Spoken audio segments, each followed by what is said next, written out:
Namaste, Namaskaram, Vanakkam. It is a pleasure to welcome you all to Gurucool Fun, your Indian cultural companion. Ancient Indic scriptures and culture have a wealth of knowledge that could turn anyone into a successful, peaceful, and happy person. Then why aren't all Indians that way? Because much of this information has been lost and distorted in the last few hundred years. We at Gurukul are here to revive this knowledge on everything Indic, source experts to answer and guide our audience, inspire children to set things right and learn our true history. We believe this is the medicine to help us make the best of our lives. Gurucool designs and manufactures board games and card games to playfully impart wisdom and bring generations together. We curate and produce videos which help people relate to the essence of our scriptures. Today, we are here to celebrate the halfway mark of one such video series. But why?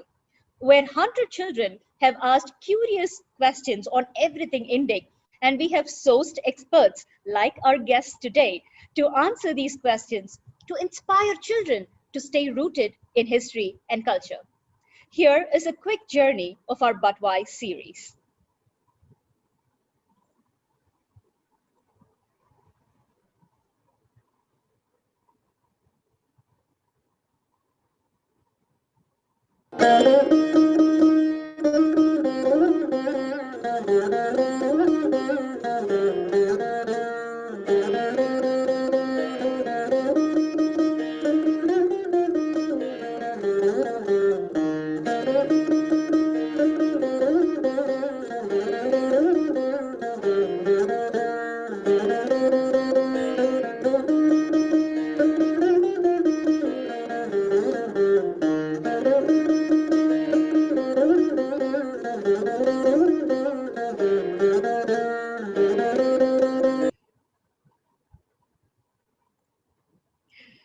So, today's guests are Mr. D.K.Hari and Mrs. D.K.HemaHari, a husband-wife duo of management and IT professional. They are the founders of BharathGyan, a civilizational study initiative to compile and present the knowledge of India, its traditions, its culture, its global ties, in short, its ethos, from an Indian perspective.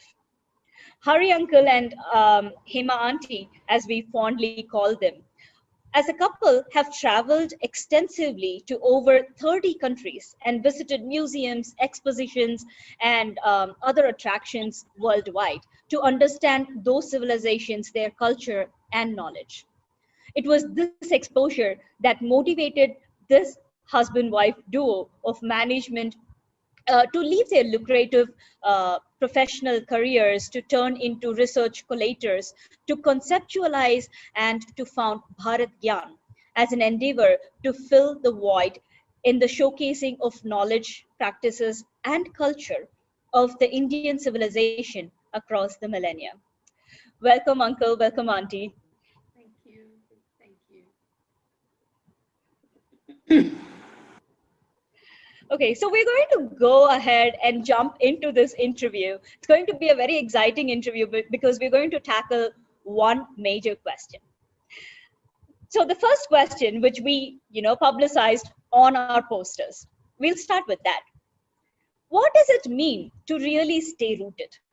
Why should any child be rooted in culture and history in this era of globalization?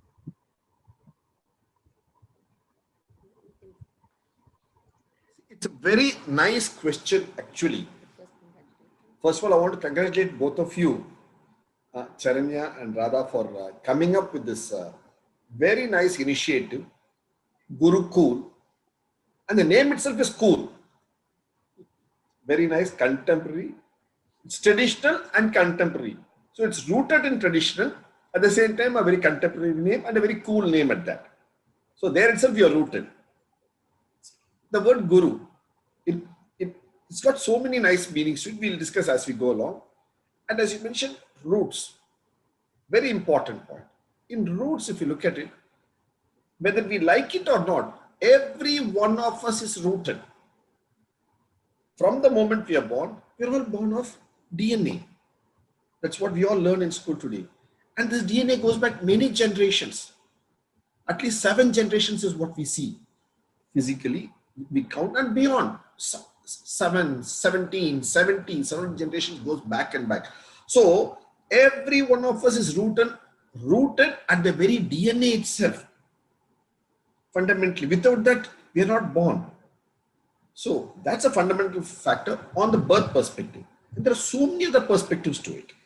I want to actually ask us to pause and explore the two words, history and culture. Okay. Now, where does history, what does history really denote? It denotes that something has happened. And where did it happen? It has to have happened somewhere on earth. So every place, so when you say we are rooted, we are there somewhere, we are standing in some place on this earth. And each of those places has its history, which forms its roots. So history has its geography and geography has its history. So you cannot separate out history and geography. While in school we study them as two separate subjects, every geography has a history of its own.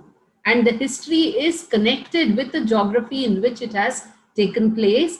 And it is to a geography that each of us belongs. So by birth and by being in a place, you are already rooted in its history. Where are you going to escape from it? The more you know about it, the better you can leverage it. The more you know about it, you will know as to why and what are the problems. So all your but whys will get answered if you know the history of the geography where you are standing. That is with respect to history. Now, with respect to culture, look at the very word culture. Actually, this is an amazing and such a huge mind-boggling thought of our civilization. Look at the word culture and look at the Indian word that we have for it. What do we normally call it? We say kalachar or kalacharam. So phonetically itself, you find that there is a similarity. Culture and kalachar. One is phonetic similarity across languages, across continents, across civilizations, across time, across centuries. Now, another point about our Indian civilization is you find that it is so diverse. We all talk very proudly about the diversity, and we also say that there is a unity. So what is the diversity and what is the unity? In kalachar. How are we able to have both together coexist in this one land? It's compared to many of the nations, actually our subcontinent is rather small. Like if you compare it with America or China, where you see a homogeneous civilization to a large extent. Of course, America, though it has people from different lands, you can broadly say, we normally tend to say it's American culture. So there is one kind of a culture mindset amongst the people there. So compared to that, this land is smaller, but it is filled with diverse culture. So how do we explain this? If we look at it, when you look at what people do, you have the food is different, you have your attire different, the languages are different, everything is different. Why is this difference stemming? Where is it stemming from? It is fundamentally stemming from the geography where you're standing. The geography where you live actually rules your culture. It has a very high bearing on the culture that you exhibit, because you have to be in sync with the topography and the nature and the environs where you live. So for example, if it's a cold place, your attire is going to be accordingly, and your food is going to be according to that particular place. So that is what is a kind of what we call in one word culture. But look at our civilizational thought. We have so many levels of words to describe this. For instance, if you take practices that are very local to a geography, we have a word which we call desacharam. Very often we have used that word, we're very familiar with it, that is desachar, right? So desachar in South India, it becomes desacharam. Now, this comes from a root word, which is achar, which is also sometimes in South India called acharam. So achar means things that you do as a habit, as your custom. It's a practice. And that in further, if you analyze, it comes from the word charam. Char. Char means to keep moving. Charati. So that which has come into being as people have lived and continue to live. Walk the ways of life. Chalna. Walk the path of life. Chalna. So as you keep char, as you keep walking, what has come into being is achar. And when this achar is suited to a geography, you call it desachar. And when you said, she used a nice word, charna.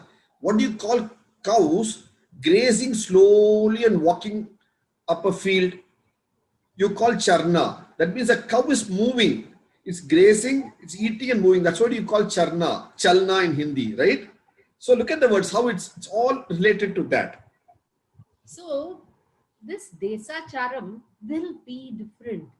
So a priest, for example, if you take in Kerala, there are Nambudris who do the rituals in temple.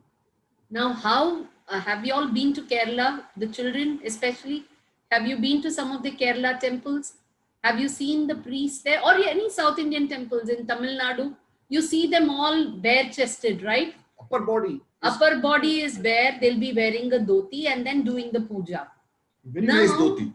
Some of these priests are the ones who do the puja in Badrinath, Kedarnath, Nepal, Pashupatinath fundamentally. Badrinath and Pashupatinath. It is the priests from Kerala who are going and same Nambudri families. They are doing the pujas there.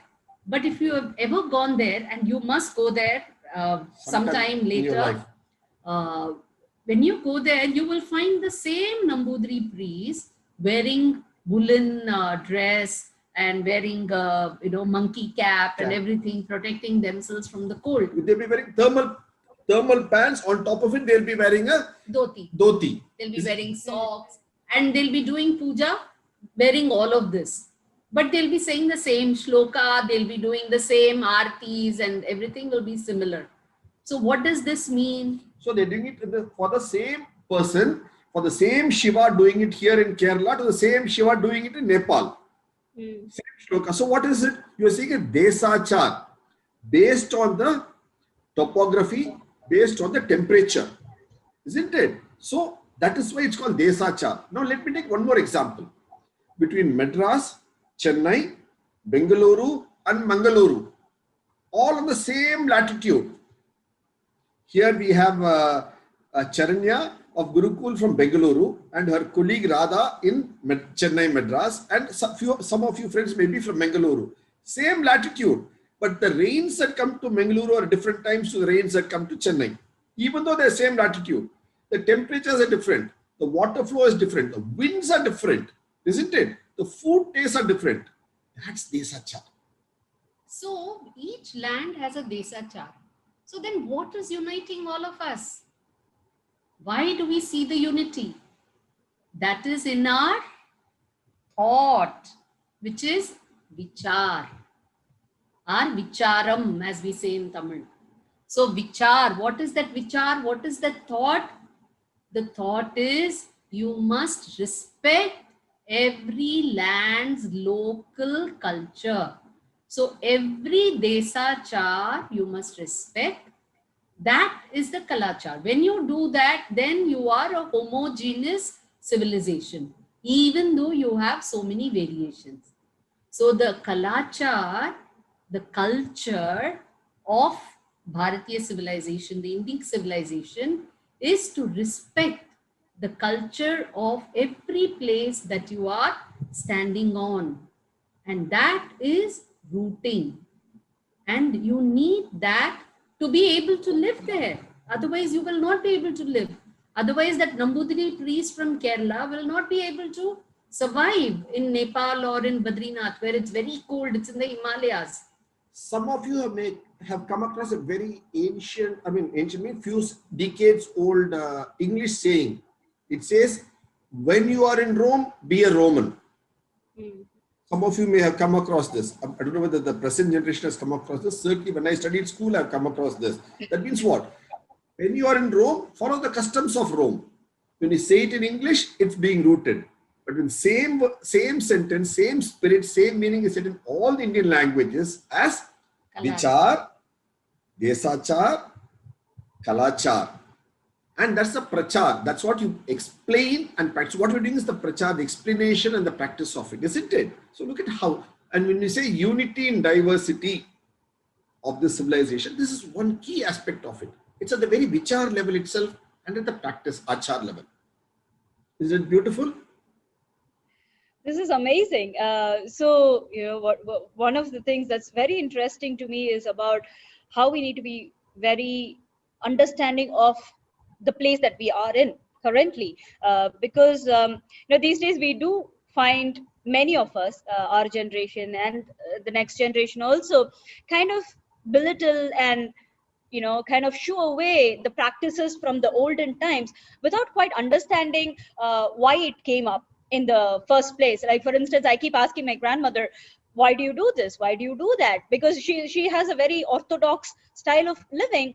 But the more I ask questions, the more I try to explore, it's very exciting for me to understand, which actually then brings me to the next question.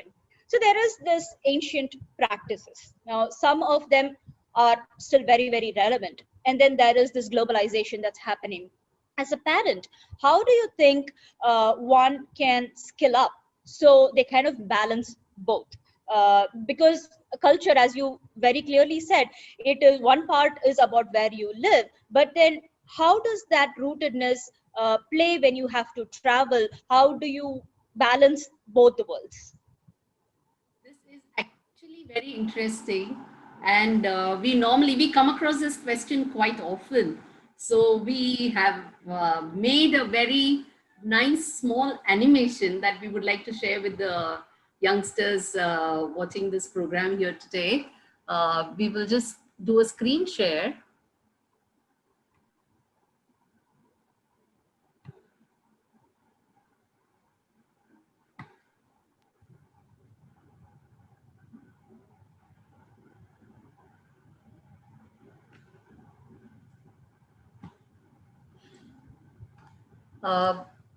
See, this everybody, we are all very familiar because we have all traveled and our baggages have always come on such conveyor belts, right?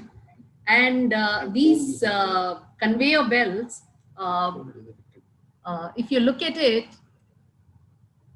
you have to keep treading on it. I mean, at homes we have treadmills, or at least in gyms, we're all very familiar with these treadmills. Unless you keep pace and continuously keep walking, you're going to fall. If you stop, then you're going to just lose your balance and you're going to fall. Now, this globalization is just like this treadmill. You are going to be standing in the same place. You are not going to keep moving. You may travel and all that, but then you still belong to some geography and your family is there, your home is there. You may travel all over the world and all that, but you still come back home. Your roots are somewhere. But at the same time, so even though there is globalization, you are still belonging to some place. Now, if you don't keep pace, or if you don't hold the handlebar of the treadmill, you are going to fall. And what are those two handlebars for you? That is your culture, your history, your roots, your support system, Familial support, friend support. All this you need.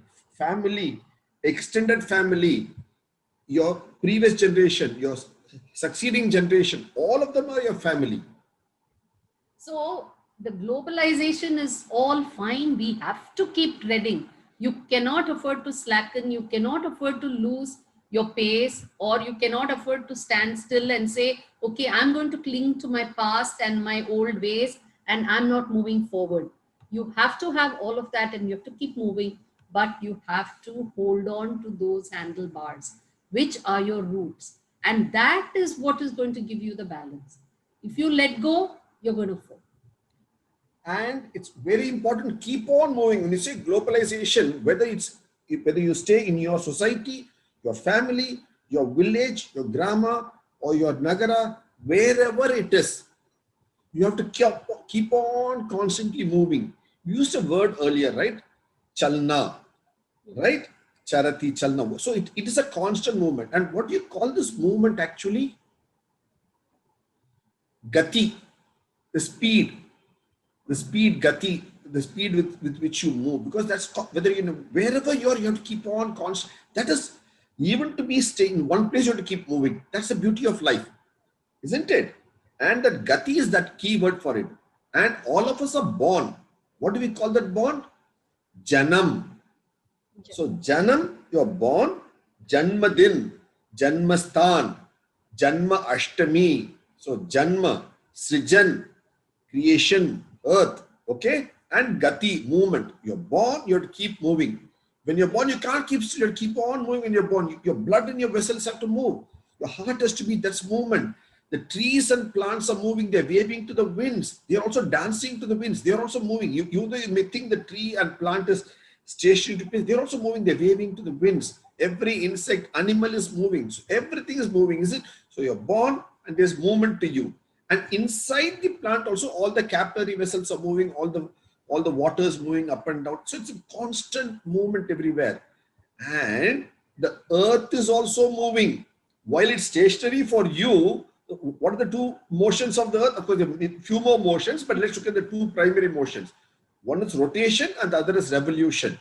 So the earth is also moving, okay, at a good speed, at actually a very fast speed, both in rotation and revolution. So what do you call it? Gati. And what is the earth called? Jagat. That which is moving. And who is the Lord of the Jagat? That which is moving? Jagannath. So there itself you see that the earth and everything in earth, right from your amoeba to paramecium to plants to humans to mammals to insect, butterfly, otters, polar bear, everything is moving in this earth, isn't it? Including the earth. Including the earth, including the sun, the solar system, everything, the galaxy. So it's a total movement. And that is the concept of movement. So wherever you got it rooted. The earth is also rooted, has got its roots. In the sun. With the sun, in the solar system. The sun has its roots in the galaxy. So, everything has its roots. Isn't it so beautiful? So there's a continuity of roots. So you have to keep moving, you have to keep progressing, but also be rooted. Isn't this so beautiful?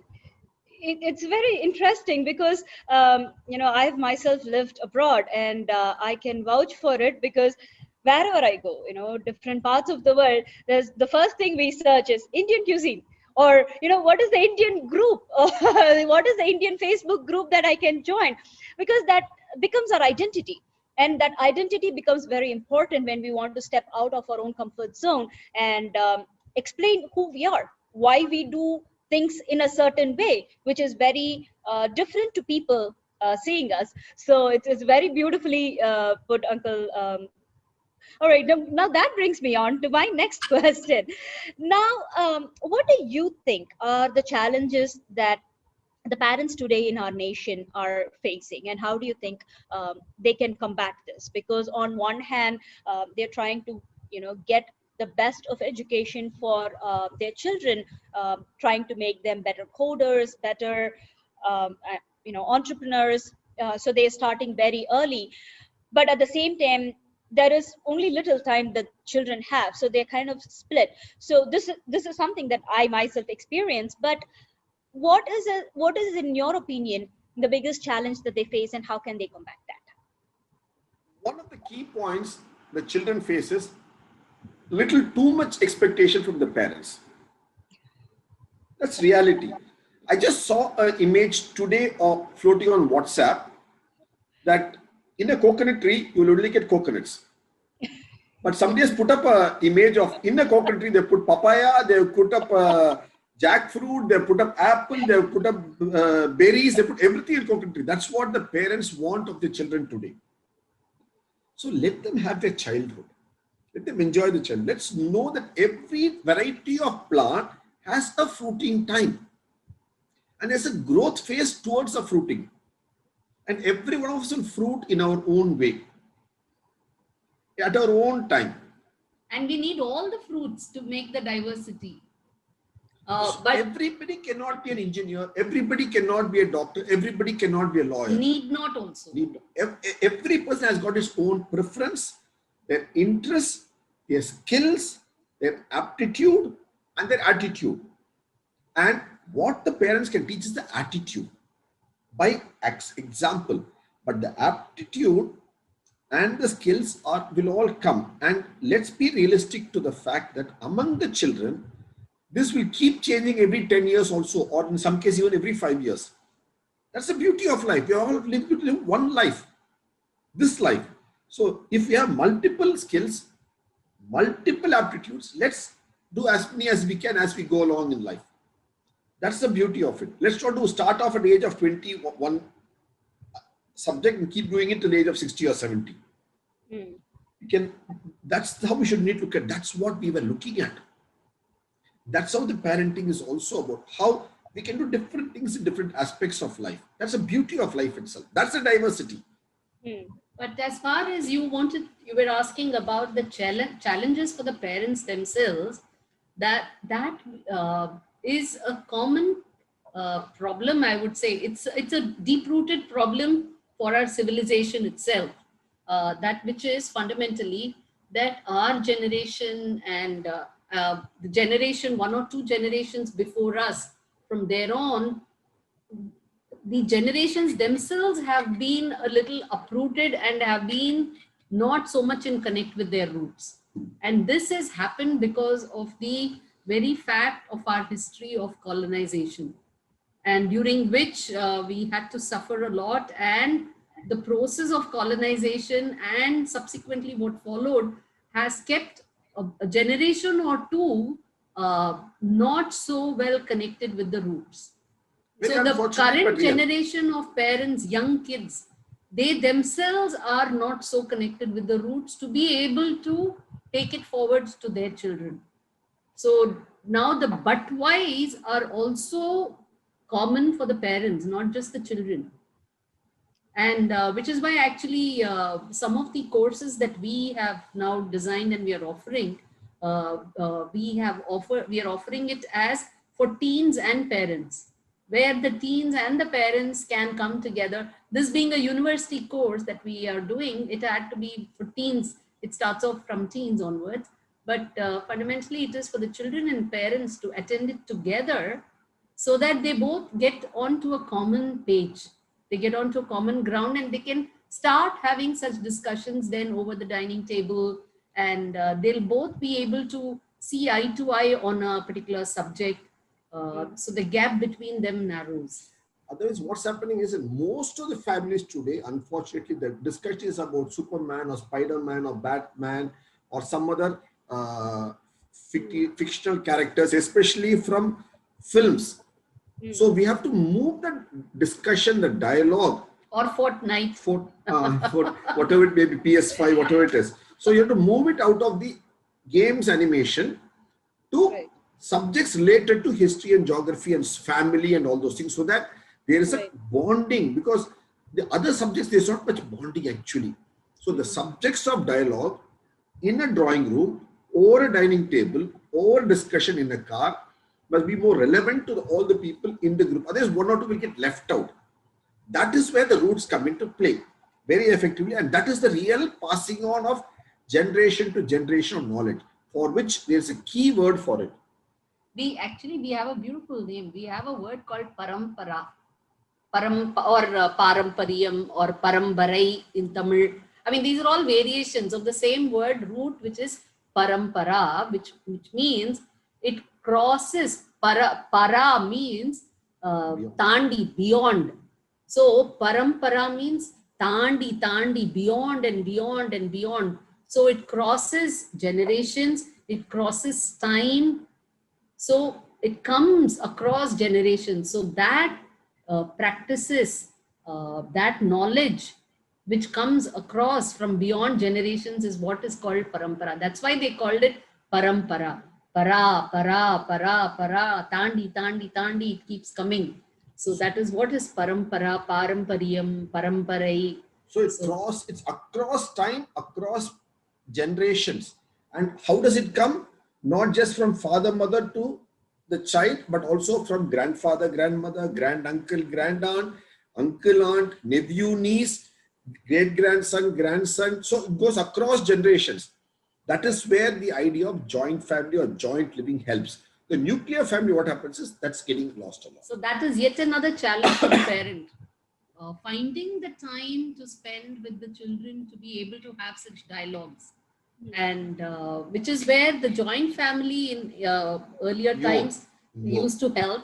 But now, given the fact that it has come to stay because of various reasons that you have to move and all that, on the other side... Again, reasons of geography and economics have today made it the nucleus family the point. But let's look at the key point. In olden days, I'm talking olden days meaning on 30, 40, 50 years ago, a postcard, a simple postcard, which cost about 10 paisa, 15 paisa, was a daily communication across generations, across cities. Grandparents would write to their grandchildren, and there would be a continuous flow of ideas, which is what many of the literary thinkers have preserved as writings and have brought out as books as well. 20, 30 years back, it was a telephone call from across families discussion. Now it's become cell phone and WhatsApp messages and connecting over Facebook. So the modes have changed, but the continuity is still there. You just got to keep it alive, keep it open. That opens up. Otherwise, should know where to keep the channels open. It's had, the mediums have changed with times, which is perfectly normal.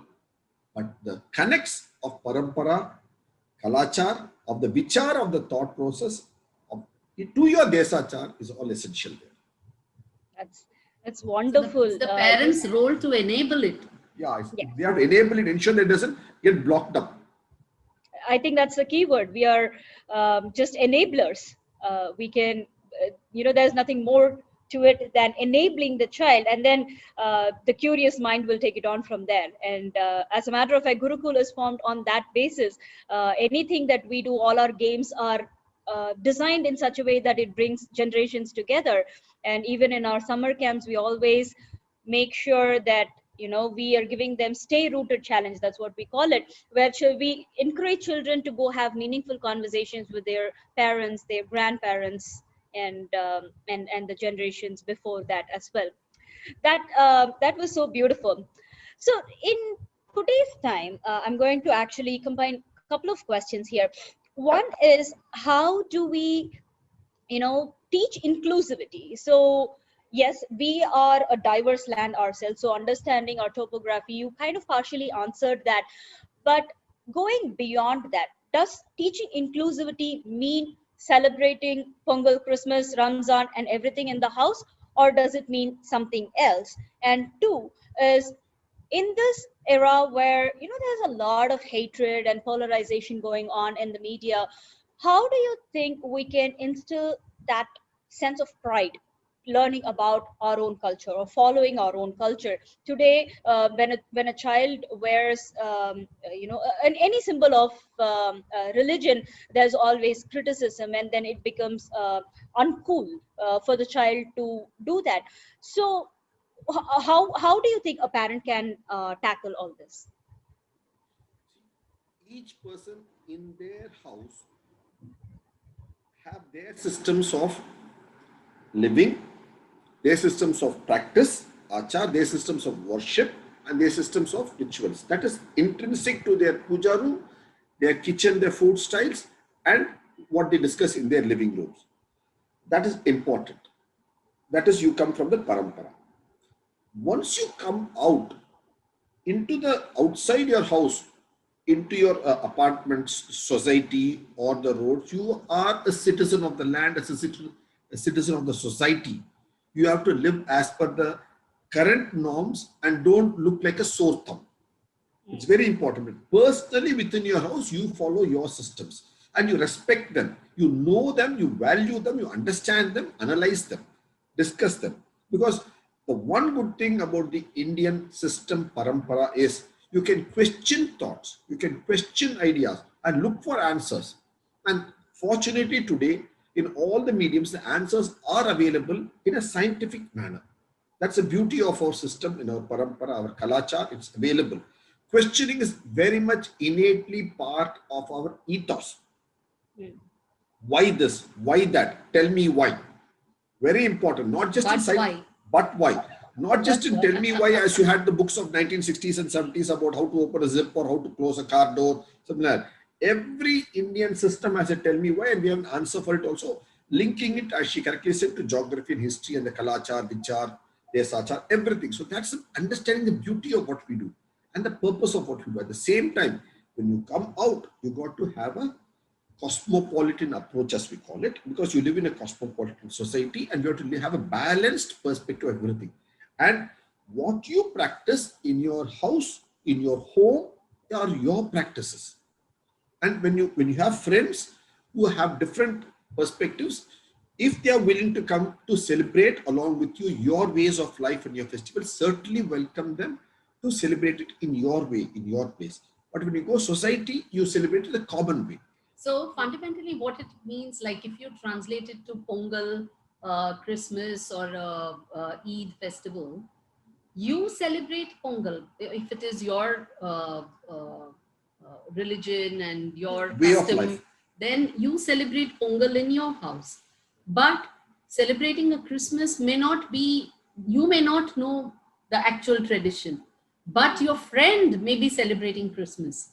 And if he respects your festivals and you are happy to have him over, you see, inclusivity doesn't mean you leave yours and take over somebody else. Inclusivity means you do yours, include others in it. Similarly, let others do theirs and you join them in that. If they invite you. So when they invite you for their festivals, you go and be a part of that celebration. At the same time, you celebrate yours. Don't forget yours. And you invite them over, educate them about your festivals, and include them in your festivals as well. Include meaning include them physically to come for a festival. Invite them to pray along with you, the way you pray, the way you celebrate festival, and also to partake in the prasad. That is a whole concept of. So it goes the whole bandwidth. That is inclusivity. So That's you so beautiful. you include them, and you ensure that they include you in what they do, and that we have a beautiful word also for this. Just like we have parampara, we also have another word called parasparam. Parasparam means to exchange. So, and that comes like it goes from beyond you into them, and it comes from beyond them into you. So parasparam. That comes when there is So it crosses that boundary and grows across. So that is parasparam, and a mutual exchange. With respect. You respect yours, you know yours, and you teach them, you explain, don't have to teach them, explain them what is your way of doing, and then they respect it equally, that needs to be respected in your place. Then you can go to other colleagues, friends, neighbors' house and respect what they do. Inclusivity doesn't mean that you let go of yours and be part of their others alone. You have to be rooted in your festivals, your tradition as well. That is when you get strength and you get pride. You have to take pride in your ways. And that is when you can talk nicely about it. And that is what will bring in inclusivity. It's only when you can explain will others be able to understand and come and be part of your celebrations as well. Very, very beautifully said, Uncle and Auntie. It's the two words that I'm taking away from this is respect and appreciation for our own culture and also the others, the other cultures and practices. It's wonderfully, wonderfully put for children and parents alike. So, one of the biggest things that we see today is children learning a lot of these itihasas or puranas from cartoons. Whatever they see, it's everywhere. Now the question is that allowed, or should that be allowed? Because for the most part we see parents not having time to sit and have meaningful conversation with children on what they are seeing on the screen. So is it okay for parents to just let their children watch and learn? Is itihasa everything good? Is it all for children, or what's your advice on that? Actually, there are two key words that we have to take from this. First is, it's very nice that you use the word itihasa, but for the children, we'll have to connect itihasa to history. So when itihasa is not separate from history, the history of this land is what is called itihasa. In English, you call it history. In Indian languages, you will call it itihasa, itihasam. So, and how does this word come actually? Maybe we'll just share our screen a little bit and show you just how this word is formed. So for the children, it can stay in their minds better.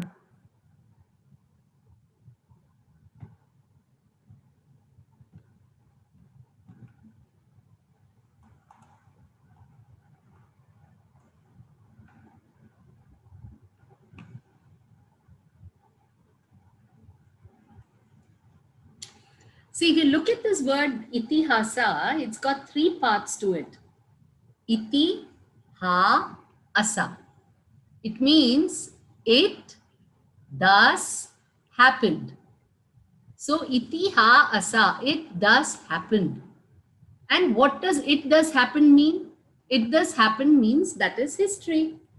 Because history is all about chronicling, at least as far as the way history is understood by the modern world today, it is about chronicling.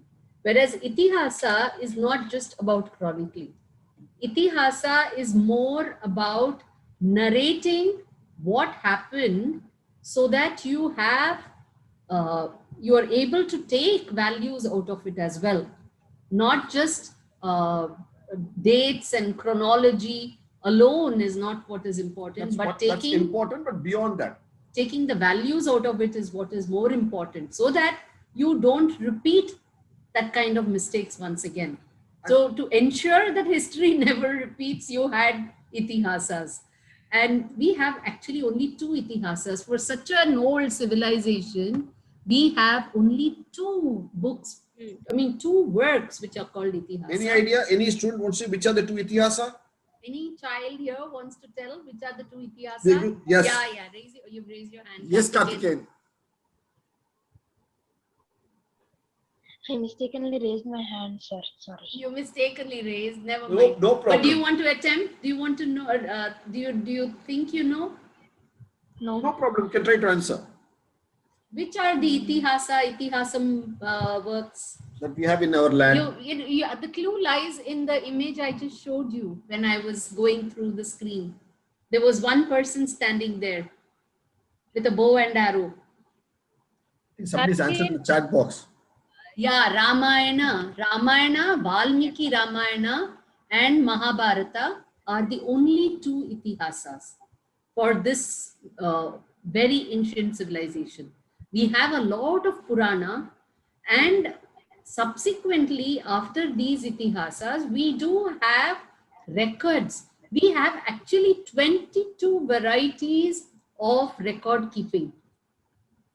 There are 22 ways in which we have recorded our history in the civilization, but two of them are called itihasas, which are Ramayana and Mahabharata.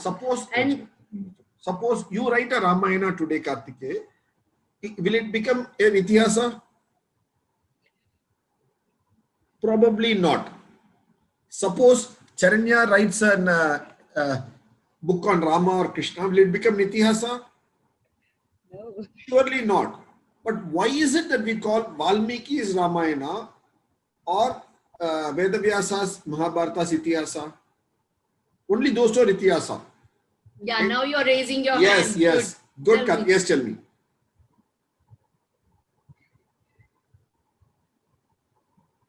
Your audio. Unmute yourself.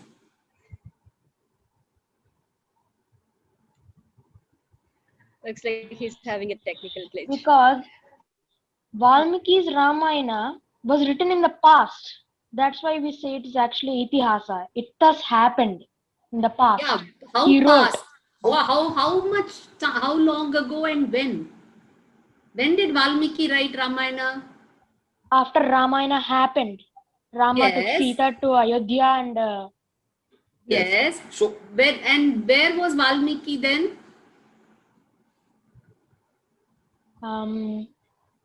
Was he living then? When Rama lived? When Rama and Sita lived, was Valmiki living as well? no. Yes, he was a lived because contemporary. he looked after Sita, right? And Lava and Kucha were born in his ashram, right? You remember that Yes, part of I Ramayana? remember the story. Yes. Very good. So Lava and Kucha and Sita they lived with Valmiki. In fact, Valmiki first, after he composes Ramayana, he teaches it first to Lava and Kucha, and Lava and Kucha first narrate it to Rama. And Rama listens to everything and he says, yes, this is how it happened. He confirms.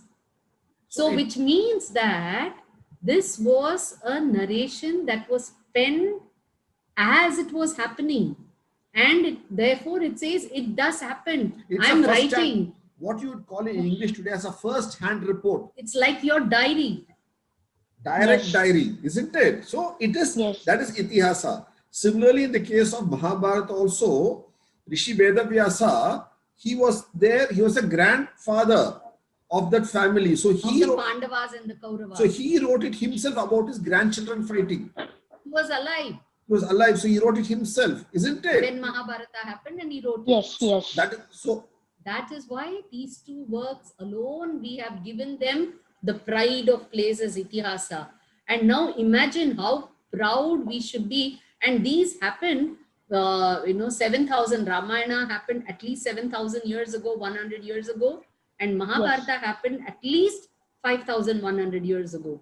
So imagine the pride we should have that our civilization has got such old records with us. And even today, you know the story of Ramayana. You are able to say, yes, I know what happened in Ramayana. I know what happened in Mahabharata. So we have to take pride in this Itihasa. Now the point coming to...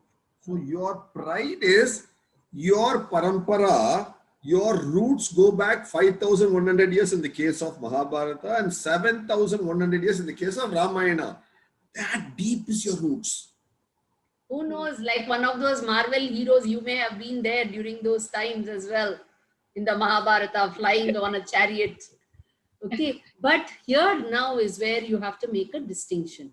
So Itihasa is, you have understood, right? Now, when you talk about cartoons, one of the aspect, see, there is another word which is called hasya, meaning to make fun, to make a comedy out of things. So if the purpose of all of this is just to make fun or just for a laugh, then those are not for actually conveying the roots and the values. So you have to make a distinction. So if you want to have a good fun and a laugh, watch Tom and Jerry, watch something funny. But if you want to understand Ramayana and Mahabharata and understand those nice stories or Panchatantra, then you must select those nice cartoons. Even if it is cartoons, it's fine. You will be able to make out, are they saying a nice story? So if they're telling this to you as a nice story, you can pick it up. But if they are just doing it and showing you just to show some animation and show some jazz, then watch something else for all that jazz. Go, you can play a fortnight or something else for the jazz. But for values, look at Ramayana and Mahabharata from a nice cartoon or from a nice serial, or read from, there are so many organizations that have published lovely books with pictures, so you can read Pictorials, them. what you call as pictorials. Okay, that's there. And the way when your parents give you food, a good chocolate drink or something, you will take only that which is tasty and good, that which is flavorsome, so that's wholesome. Beyond sometimes, however nice a packet is, the content is not of good quality, you will not consume it. That is what will discern it naturally over time. Okay. Very nice. Very nice. Wonderful. So, Yes, Karthikeyan. Very nice of you to show that. Yes, Amar Chitrakatha has done a great job over the decades of bringing out good quality work. So We also grew on that. We both grew reading Amar Chitrakatha. excellent. I'm For so the last happy you one. got it. See if you can keep getting the collection. Every month buy at least one and read. But all the old series, they've got a lot more content and quality, better finishes of product. Okay, the earlier ones over 30, 40 years, those are a lot more valuable in actually weight and value, moral value. Okay. Yes, please, Charanya.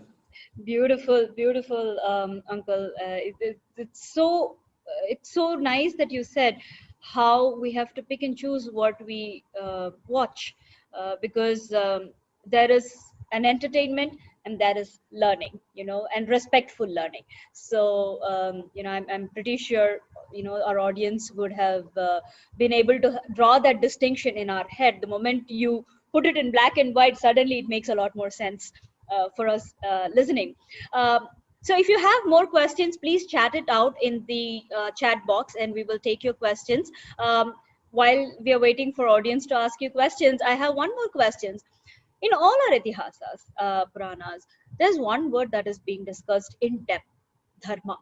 How do you explain this word to a child? Actually, you know what? There is a very nice and simple way to understand what is dharma. Okay.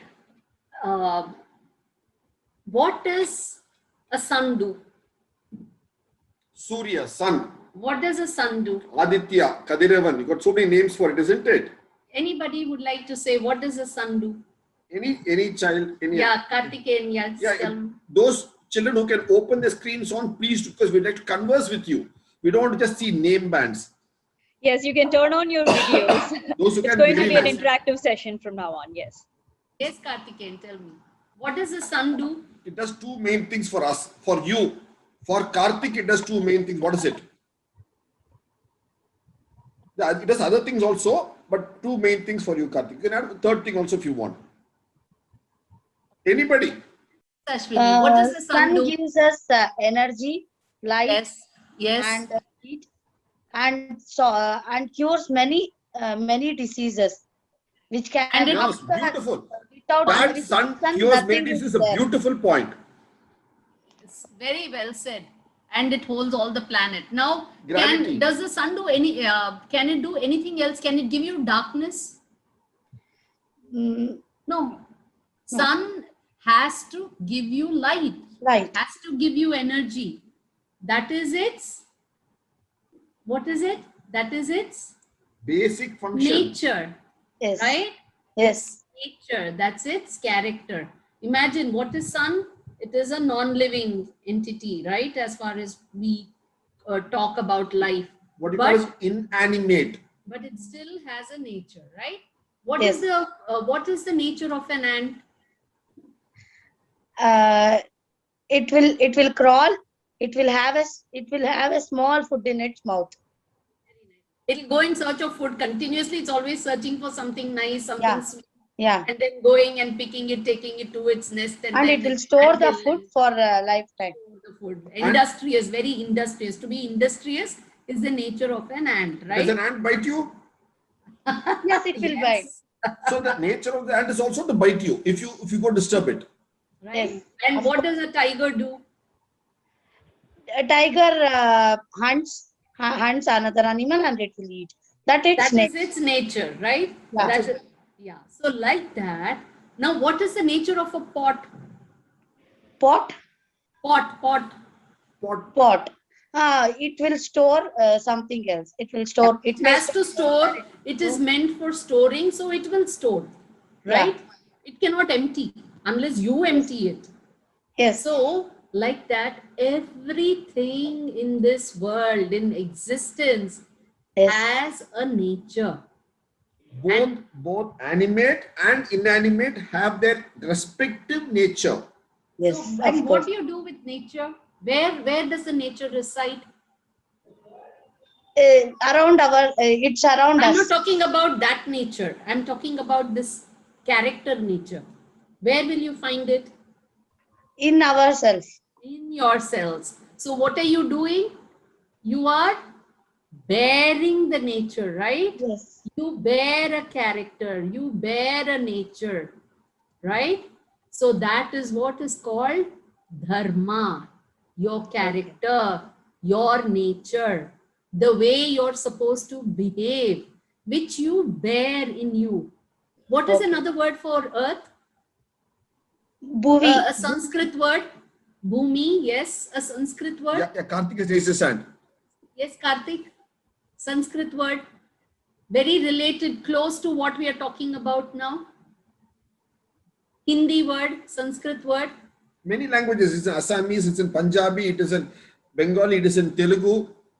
Dharti, right? Have you come across this word? Dharti. There are many songs using the Why word is Dharti. it called Dharti? Because she bears. The earth bears all of this, right? So dharna means to bear. So dharma is what you bear as your nature, your character, and this has to be in synchronization with the dharma of the nature around you. Now this is nature with the capital N. So the outside nature also has a nature. So every being has to behave as per their character, which is in sync with the character of everything around them. So that integrated mesh is called dharma, dharma of the universe. It's the dharmic order, and each one of us have our own dharma. The difference comes when you are a human. Why are you called a human? Look at the three words in the last three words in human. I mean, three letters. What are the last three letters? Human. Yes. Tell Karthik. You can keep yourself unmuted. Don't worry. What is it? Last three letters. Anybody. I think Rishika wants to say something, and this person Del wants to say something. Rishika, yes. What are the three letters? What is man? Right? Human. What is man? Man, mankind. Man, woman. It all comes, the root is man, which is the mind. Why are humans different? Because we have a mind. Our mind is very powerful, very influential. So the problem comes when we are humans, then the mind starts playing as to how should you behave? What kind of a character should you display? An ant is very clear what it has to do. A tiger is very clear. A sun is very clear. A pot is very clear. But when it comes to people, at times you're a son. Your mind knows that you're a son. At times you're a parent. Your mind knows you're a parent. At times you're a teacher. At times you're an employee. So the mind then has to make decisions as to how to behave. So that is when you have to go back to your roots, understand which is the right way to behave as a parent, as a teacher, as a student, so that you can behave according to that. Is what when people say lead a dharmic life. Lead a dharmic life means in every role that you play, you should behave to the best of your ability of that phase of life. When and you're a student, the situation that you are in. So when you're a student, you study well, you play well, you eat well, you learn well. You grow your body well and strong. That is your dharma. You Your know, dharma is to make your body strong when you are young. isn't it? So when you become parents, father, mother, then you know how to look after your family. Your dharma is to work for the society and look after your family.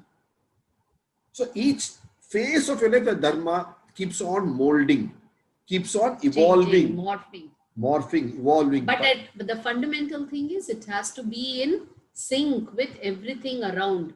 You cannot stand out like a sore thumb. You have to be integrated so that everything moves in a dharmic manner. That is when you are on dharti. Then you are a true dharti putra. Only when you live as per your dharma. That's why you go to dharti. You understand now? Is it so beautiful, so wonderful? Very simple as nature, your character. So amazing. I think this is the best definition or explanation for dharma that I've heard.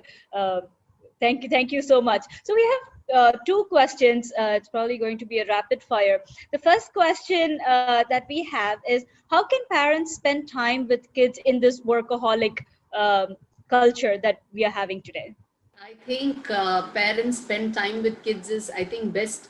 And the easiest way is not to swim against the stream, but to go along with that. So try to do what the children are doing. So if the children are enjoying something, just be a part of their fun activities. And along with that, you keep feeding them a little bit here and here and here as well. So I think you have to flow with them. It's going to be very difficult because the distractions are too many. So you can't expect them to be able to leave those distractions and then, come along with your path. So you may have to, if you want to, spend time with them, you may have to go to them and be a part of their activities and,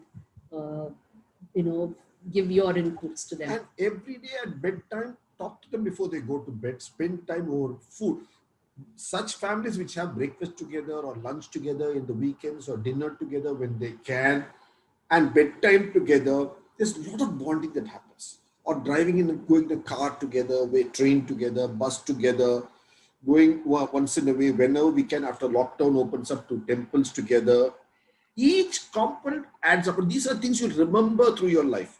And another thing is to make festivals an important part of life, growing up life for the children. Celebrate each festival the way you traditionally celebrate in your family with the younger members of the family. So that is, they get the parampara, how to celebrate it. For example, let's all keep Navratri Kolu. That's a nice way of ensuring this. But dolls, each doll is a story. So as you keep the doll, you can educate the child about that story and why you're keeping that particular doll and so on.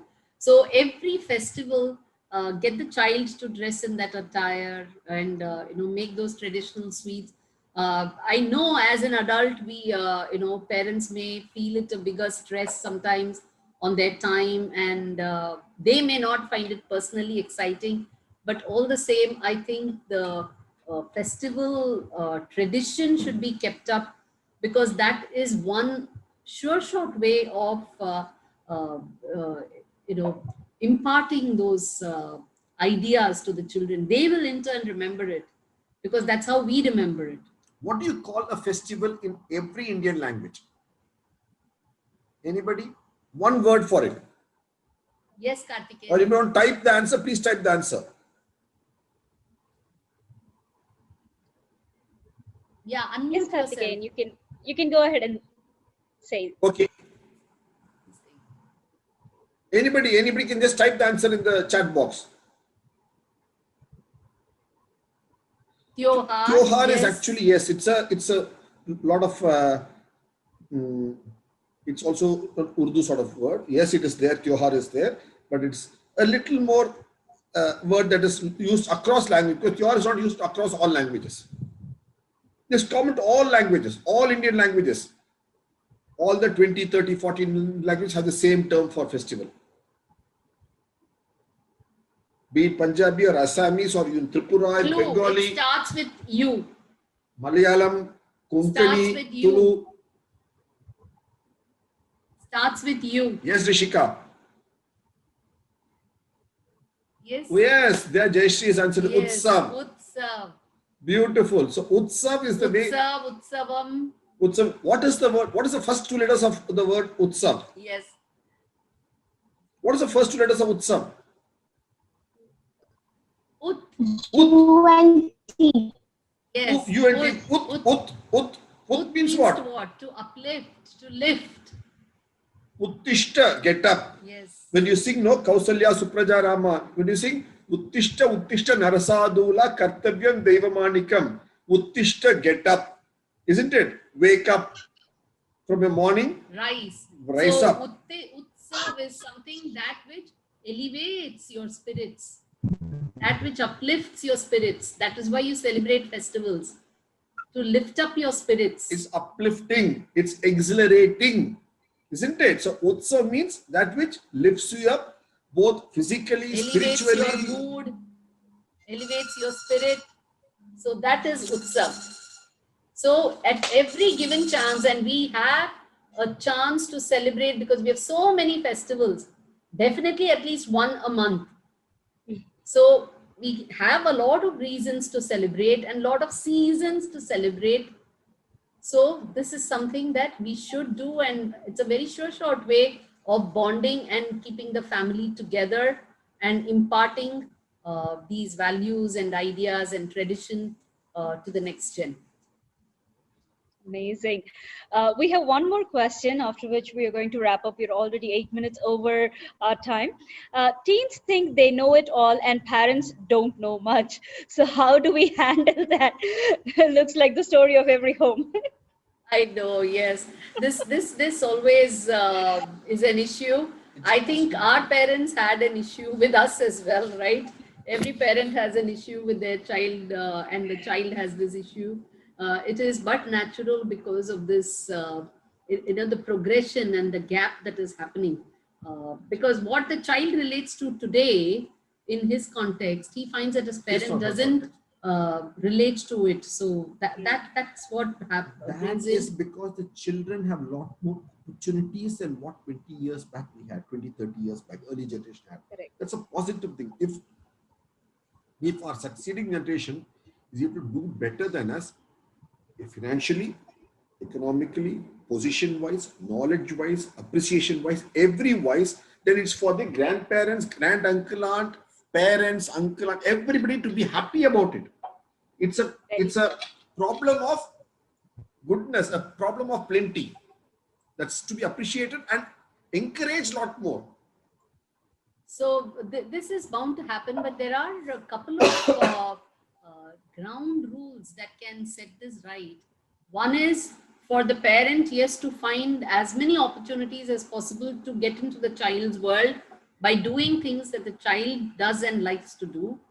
And the second is allowing the child also to bring the elder generation up to speed. In so many families now, you find that the children and the grandparents are bonding because they are teaching them the high-tech ways to use iPads and play Angry Birds and so on. So the reverse teaching and knowledge flow is also happening, and that's a way to bond as well. And the third thing is children tend to emulate. So at no point should the parent speak or speak low of any family member or friend or anybody else in society, because that then sets the tone for the relationship of the child with all the other people, with those people. So can any of you give an example of a child teaching a parent? It is there in our Purana. There is actually a famous temple for it. And it's also a very popular name. We have a Puranic legend of a child teaching a parent something of some sublime knowledge. yes. Am I allowed to answer? Yes, Karpagali got it right. Swaminatha. That's why it's called Swaminatha, because he teaches Kartikeya, Subramanya teaches Shiva, Lord Shiva. Lord Shiva himself, the Omkara. So that is there in our tradition. It's not going against, it is part of our roots. So learning from the children is not a bad thing. So if we give the children that respect and are willing to learn newer things from them, then they become friends. Then the gap doesn't remain, and they don't see the parent as some old, decrepit model. Great, great. So thank you so very much. I think this was very eye-opening for many of us here. I've been getting a lot of messages here saying, "Oh, I learned this. Oh, this is so fantastic." So I'm extremely happy that you agreed to join us, especially on such a short notice, and enlighten our parents. A few announcements. Um, Hema auntie and Hari uncle, they run courses, especially one of their courses for teens and parents, as they mentioned earlier, is an amazing course. Strongly recommend that you go check it out. Their website is BharathGyan. So just go Google BharathGyan and their names. It will take you directly to their website, and do check out their courses. And the whole reason why we are celebrating this and why we have them here is because we are celebrating But Why 50. So please go ahead, subscribe to our YouTube channel. Gurucool Fun is our YouTube channel. Take a look at all the amazing questions children are asking, and and the experts giving some profound answers for those questions. So today is our 50. There are 50 more questions coming up, so don't miss anything. Do hit that subscribe and notification button, the bell icon. So I did my job of doing a good marketing, but we were here to learn so much from Hariji and Hemaji. That was fantastic. And today we have also introduced a new expert on But Why, Ms. Rupa Pai. She is an author of children's books. She's written books like Gita for children and Vedas and Upanishads for children as well. So please do us your support. And thank you so much for joining. Thank you, Hari uncle, and thank you so much, Hema auntie. It was such a fabulous, fabulous interview, I must say. And this is one of the best I've heard. I have so much takeaways, and I'm pretty sure our audience also had a lot of takeaways from today's session. Thank you very, very much.